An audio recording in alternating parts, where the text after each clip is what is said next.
শান্ত হবলৈ অনুৰোধ জনাইছোঁ সকলোকে শান্ত হবলৈ অনুৰোধ জনাইছোঁ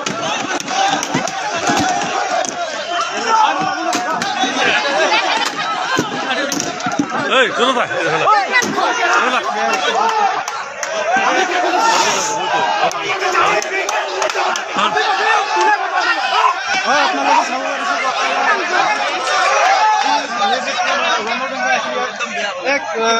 একদম বেয়া যুদ্ধৰ পৰিৱেশ সৃষ্টি হৈছে আপোনালোকে চাব পাৰিছে আমি ভিক্ষা খুজি আছো নেকি আদিবাসী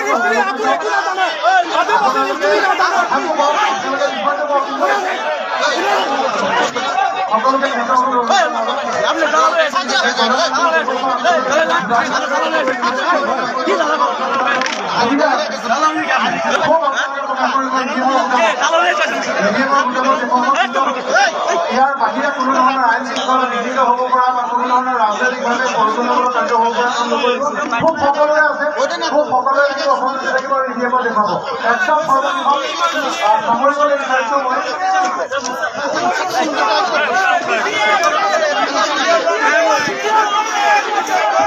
অনুৰোধ জনাইছোঁ মই সকলোকে আপোনালোকে ধন্যবাদ জনাইছোঁ যে আপোনালোকে শৃংখলা ঘূৰাই অনাৰ বাবে চেষ্টা কৰিছে আপোনালোকৰ নিজৰ এলেকাৰ গৌৰৱ আপোনালোকৰ নিজৰ এলেকাৰ সন্মান সেই সন্মান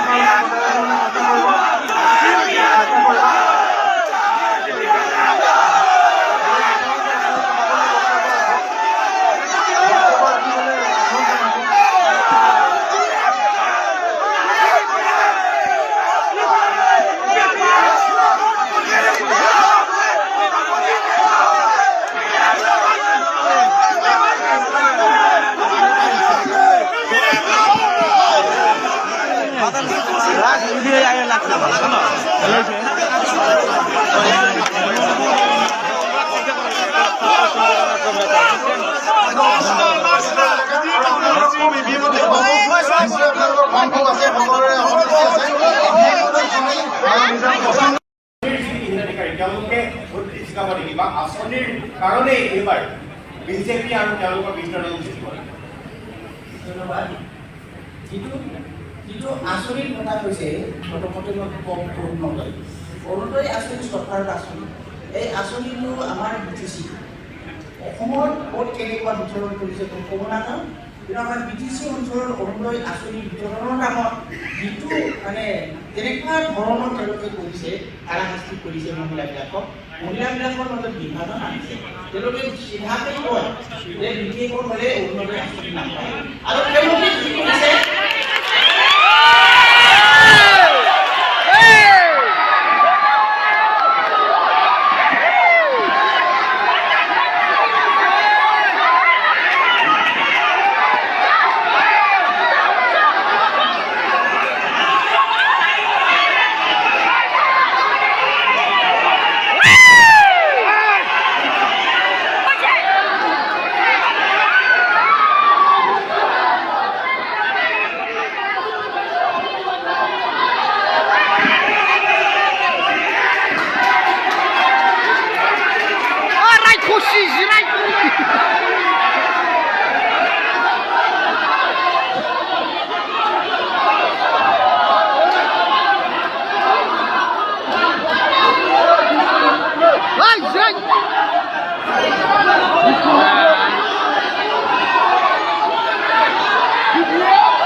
लोगोसे बयखौबो नैबे मोनसे गोदान भिडिअ बरायबाय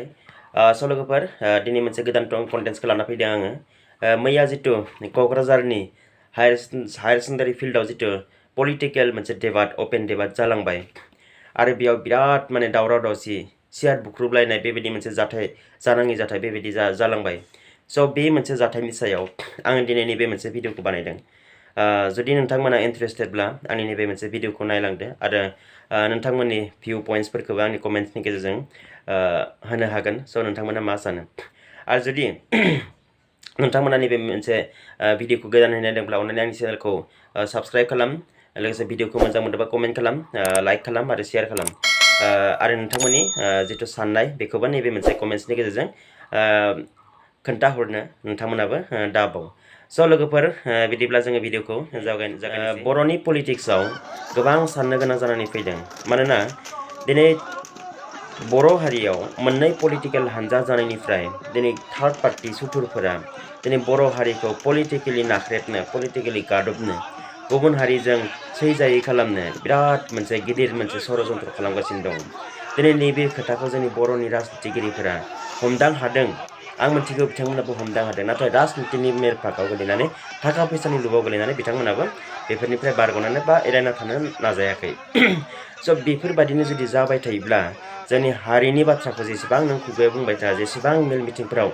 गारमा गावख्राजासे होख्राव होख्राव बुंबाय थाया मानो फारसेथिं जोंनि सुथुरफोरा राजनिति भाबै जोंनि हारिखौ नोरजिया खालामगासिनो दङ बे हले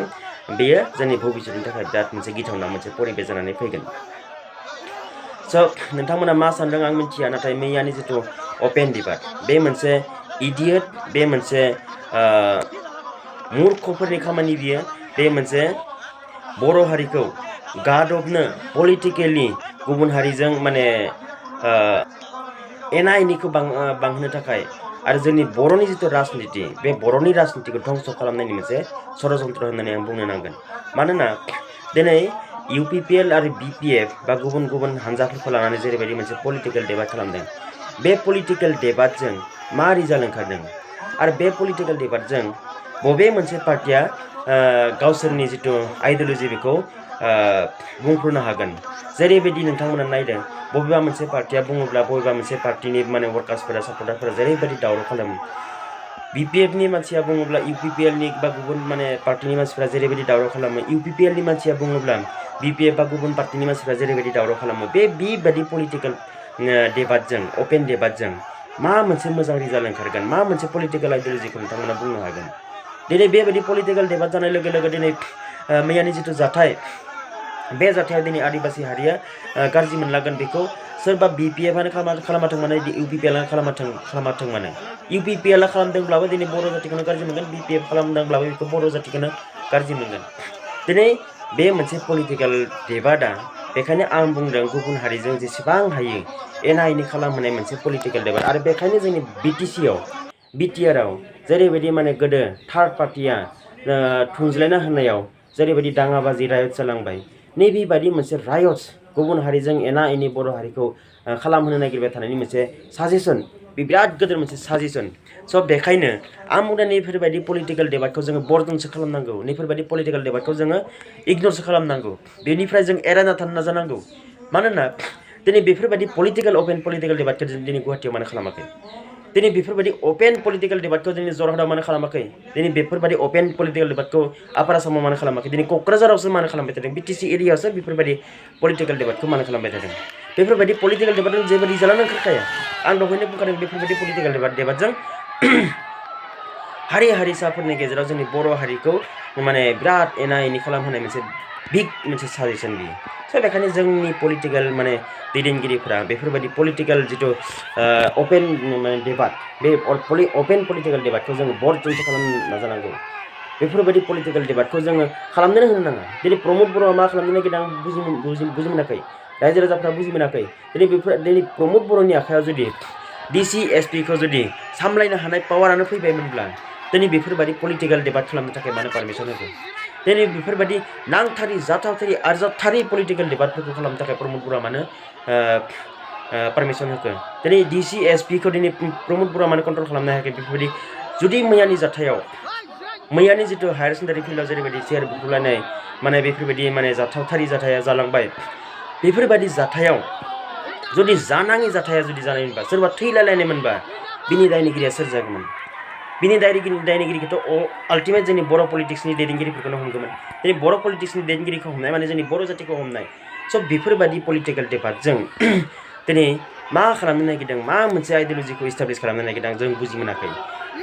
पलिटिकेल डिबेटआ जानांगौ बबेबा मोनसे टिभि चेनेलनि गेजेरजों पलिटिकेल डिबेटआ जानांगौ बबेबा मोनसे टक श'नि गेजेरजों पलिटिकेल डिबेटआ जानांगौ मोनसे डिसिप्लिननि गेजेरजों खिन्थु बेफोरबायदि अपेन फिल्डआव जेरैबायदि पलिटिकेल डिबेट जादों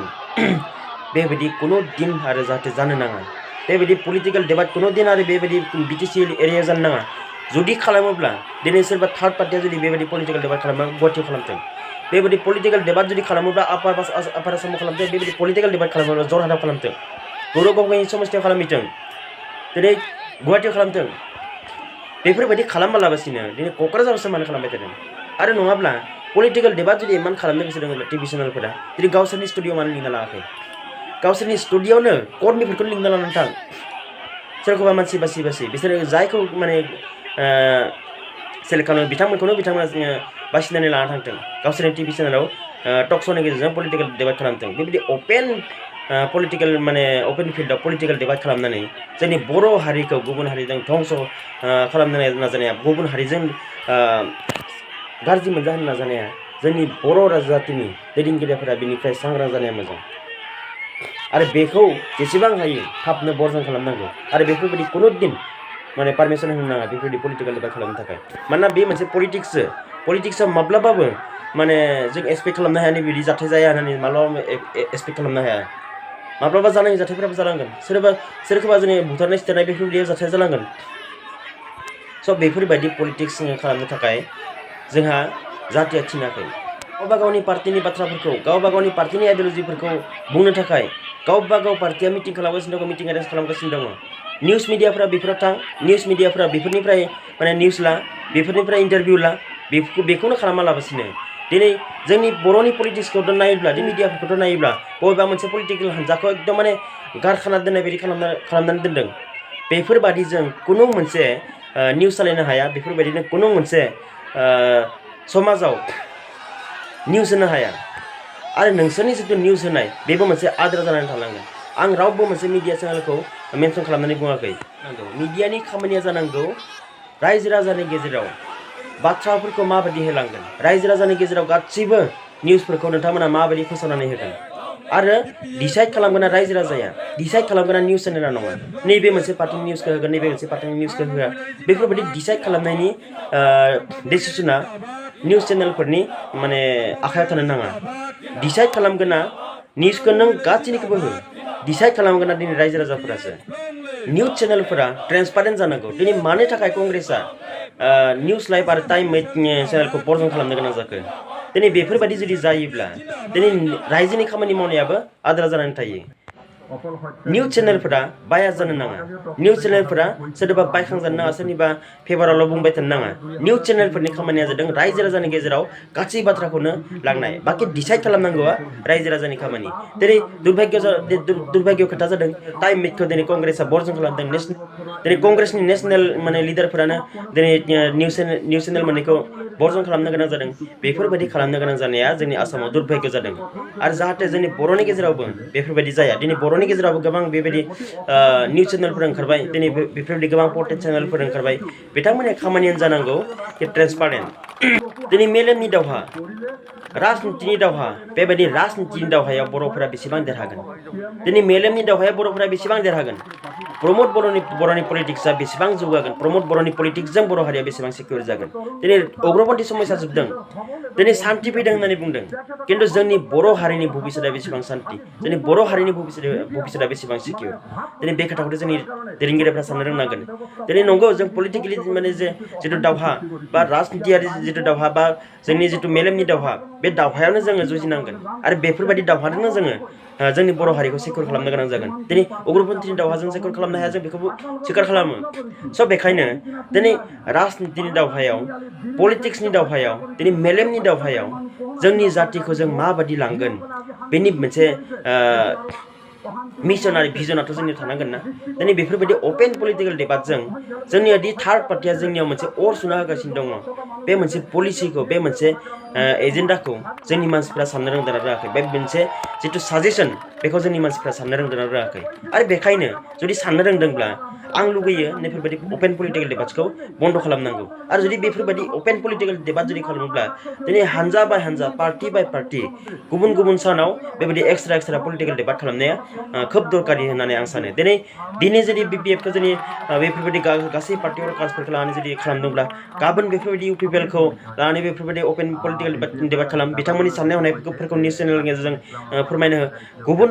सानाव कंग्रेस बिजेपि बेफोरबायदि गुबुन पलिटिकेल पार्टिफोरखौ बेफोरबायदि माने सानफा एफा बेफोरबायदि इन्टारभिउ लाबाय था खिन्थु सानसेयावनो मोनसे जायगायावनो बिपिएफ इउपिपिएल गासै राजखान्थि हान्जाखौ